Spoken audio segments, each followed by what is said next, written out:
ಈ ಬೆಂಗಳೂರು ನಗರದಲ್ಲಿ ಒಂದೇ ತರ ಯೂನಿಫಾರ್ಮಿಟಿ ಯಾವ ರೀತಿ ಮೇಂಟೈನ್ ಮಾಡಬೇಕು ಅಂತೇಳಿ ಮುಂದಿನ 100 ವರ್ಷಕ್ಕೆ ಬೆಂಗಳೂರಿಗೆ ಯಾವ ದಿಕ್ಕನ್ನು ತೆಗೆದುಕೊಂಡು ಹೋಗಬೇಕು ಅಂತೇಳಿ ಇವತ್ತು ಒಂದು ಕೈಪಿಡಿಯನ್ನು ನಾವು ಕೊಡ್ತಾ ಇದ್ದೀವಿ, ಬಿಡುಗಡೆ ಮಾಡ್ತಾ ಇದ್ದೀವಿ. ಒಂದು ಸ್ಟ್ಯಾಂಡರ್ಡ್. ನಾನು ಈ ಜವಾಬ್ದಾರಿಯನ್ನು ತೆಗೆದುಕೊಂಡ ಮೇಲೆ I have taken this responsibility not as only a citizen of Bangalore, but I have also traveled all over the country, all over the world, in many places. Until ನಾವು ನಮ್ಮದೇ ಆದಂತಹ ಒಂದು ಶಿಸ್ತನ್ನು ಪಾಲನೆ ಮಾಡಿಲ್ಲ ಅಂತ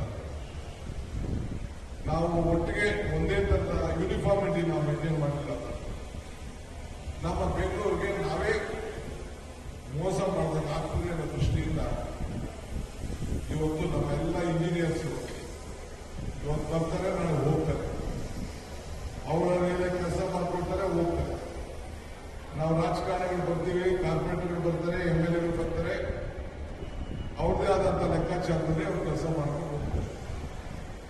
ಇವತ್ತು ಏನು ನಾವು ಒಂದು ಟುವರ್ಡ್ ಸೇಫ್ ಇನ್ಕ್ಲೂಸಿವ್ ಅಂಡ್ ಹೊಸ ರಸ್ತೆಗಳನ್ನ ಚಾಲನೆ ಮಾಡಲಿಕ್ಕೆ ಏನು ಒಂದು ಹೊಸ ಕೈಪಿಡಿ ತಂದಿದ್ದೀರಿ. ನಾನಿಂದ ಹೋಗ್ಲಿ, ನಮ್ಮ ಕಮಿಷನ್ ಇಂದ ಹೋಗ್ಲಿ, MLAಗಳು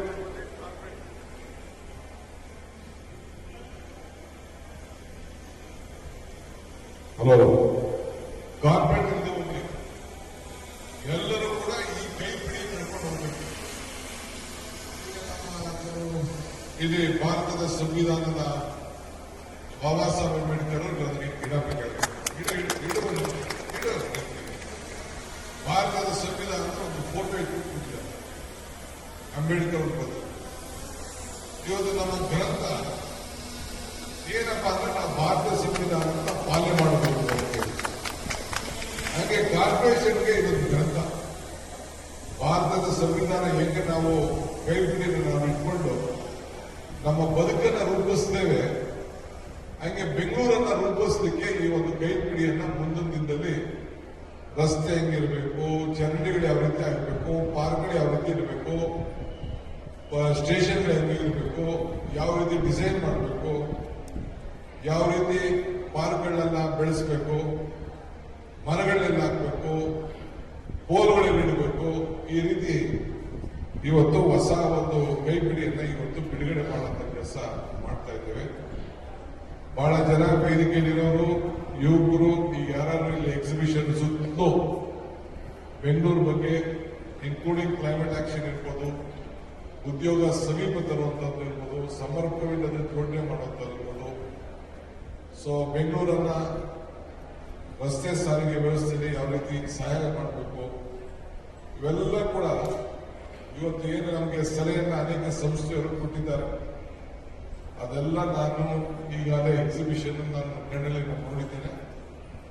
ಇನ್ಕ್ಲೂಡಿಂಗ್ ಪಿಲ್ಲರ್ಗಳಿಗೆ ಯಾವ ರೀತಿ ನಮ್ಮ ಸಂಸ್ಕೃತಿ, ನಮ್ಮ ಕ್ರೀಡೆ, ಈ ರಾಜ್ಯದಲ್ಲಿರುವಂತಹ ಅನೇಕ ಪ್ರವಾಸಿ ಕೇಂದ್ರಗಳು, ಇವೆಲ್ಲ ಕೂಡ ಚಿತ್ರಗಳನ್ನ ಬರೆದು ನಮ್ಮ ಕಣ್ಣಿಗೆ ತಂಪಾಗುವಂತಹ ಒಂದು ವ್ಯವಸ್ಥೆಯನ್ನು ಕೂಡ ಇವತ್ತು ಮಾಡಿದ್ದಾರೆ. 1,40,40,00,000 ಜನಸಂಖ್ಯೆ, 1,10,00,000 ಗಾಡಿಗಳು ಬೆಂಗಳೂರಲ್ಲಿ ರಿಜಿಸ್ಟರ್ ಆಗಿದೆ. ನಾನು ಒಂದು ಮಾಧ್ಯಮ ಸ್ನೇಹಿತರ ಮುಂದೆ ಹೇಳಲಿಕ್ಕೆ ಬಯಸ್ತಾ ಇದ್ದೇನೆ, ತಮಗೂ ಹೇಳಲಿಕ್ಕೆ ಬಯಸ್ತಾ ಇದ್ದೇನೆ. ವಿದಿನ್ 1 year, 2 year, 3 year ಈ ಬೆಂಗಳೂರಿನ ಮೇಲ್ಗಡೆ ಇರುವಂತ ಭಗವಂತ ಕೆಳಗಡೆ ನಡೆದಾಡೋದು ಏನು ಮಾಡಲಿಕ್ಕೆ ಸಾಧ್ಯ ಅಂತ ಕಷ್ಟ ಇದೆ. We have to plan properly. ಯೋಜನೆಯನ್ನು ಸರಿಯಾಗಿ ಮಾಡಬೇಕು. ಮುಂದಿನ ದಿನಗಳಲ್ಲಿ ಸರಿಯಾದ ರೀತಿಯ ಒಂದು ರೂಪರೇಷೆಗಳನ್ನು ಕೊಡಬೇಕು ಅನ್ನೋ ದೃಷ್ಟಿಯಿಂದ ಈ ಪ್ರಯತ್ನ ಮಾಡ್ತಾ ಇದ್ದೀವಿ. ನಾನೀಗಾಗಲೇ ಸುರಂಗ ರಸ್ತೆ, ನಾನು ಟನಲ್ನ ಪ್ರಾರಂಭದಿಂದನೂ ನಾನು ಇದ್ರ ಬಗ್ಗೆ ಮಾತಾಡ್ತಾ ಇದ್ದೀನಿ. ಇನ್ನ ಟೆಂಡರ್ ಕರೀಲಾಗಿಲ್ಲ. Because the lot of technical issues, lot of land acquisition issues, financial issues ಇವೆಲ್ಲ ಕೂಡ ಇದೆ. ಡಬಲ್ ಡೆಕ್ಕರ್ 40 ಕಿಲೋಮೀಟರ್ ಮಾಡಬೇಕು ಅಂತ ಮಾಡಿದ್ದೀನಿ. ಹಿಂದೆ ಅವರು ಮಾಡ್ಬಿಟ್ಟಿದ್ರು, ಏನು ಮಾಡೋಕ್ಕಾಗಲ್ಲ, ಮೆಟ್ರೋ ಇರೋ ಕಡೆ ಎಲ್ಲ ಆಗೋಗಿತ್ತು. ಈಗ ಅಲ್ಲಿ ನಾವು ಚೇಂಜ್ ಮಾಡೋಕ್ಕಾಗಲ್ಲ. ಆಲ್ ಮೇಜರ್ ಸಿಟಿ ರೋಡ್ಸ್ ಅಲ್ಲೆಲ್ಲ ಇದೆಲ್ಲ ಮುಗಿದೋಗಿದೆ.